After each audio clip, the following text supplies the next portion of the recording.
ڕۆژنامەی گاردیان لە ڕاپۆرتێکدا لەبارەی بەشداری بەریتانیا لە جەنگی دژی گەلی یەمەن و مەوداکانی دەنووسێت بەریتانیا نەک تەنها چەکی بە سعودیە فرۆشتووە بەڵکو بۆ پێشکەشکردنی خزمەتگوزاری دوای فرۆشتن و پاراستنی چەک و فڕۆکەکان هەزاران ئینگلیزی ناردووەتە سعودیا.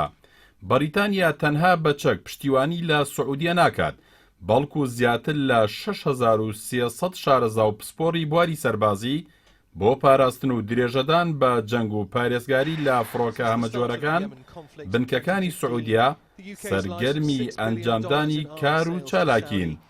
ئەم پشتیوانیەی ئینگلیز بۆتە هۆی بەردەوامی جەنگی دڕندانە لە یەمەن کە پێچەوانەی یاسای دەوڵەتی ئینگلیزە.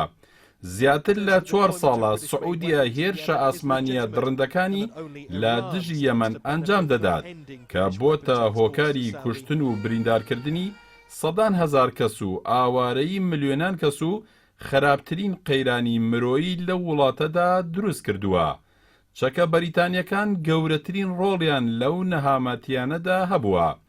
ڕۆژانە بەریتانیا و بەو فڕۆکانەی کە فڕۆکەوانەکانیان بەهۆی مەشقی پسپۆڕە ئینگلیزیەکانەوە ڕادەهێنرێن و ئاراسە دەکرێن بۆمبەکانیان هەڵدەڕێژنە سەر خەڵکی یەمەن. ئەو بۆمبانەی کە لەلایەن هەزاران بەڵێندەری ئینگلیزەوە لە ناوخۆی سعودیە بەرهەم دەهێنرێن و پارێزگاری دەکرێن. ئینگلیز بەم حاڵەشەوە لە سعودیە دەخوازێت تا گەمارۆی سەر یەمەن کۆتایی پێبهێنێت.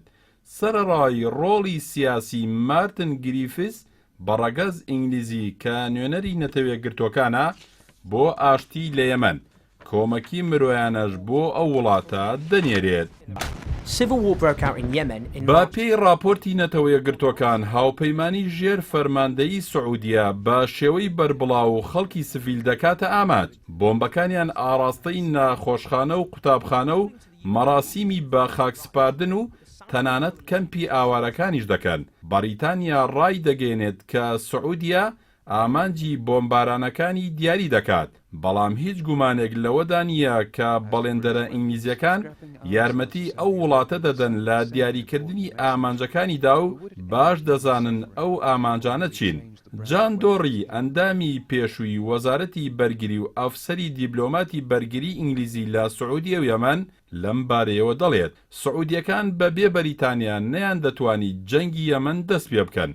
بەرپرسێکیش لە کۆمپانیای BAA سیستەمز لە دیمانەی لەگەڵ تۆڕی 4 تەلەڤیزۆنی ئەو وڵاتەدا جەختی کردووەتەوە لەوەی کە دەڵێت ئەگەر ئێمە لەوێ نەبووینایە لە ماوەی تەنها 1-2 هەفتەدا هیچ فڕۆکەیەکی سعودی نەیدەتوانی هەڵبفڕێت.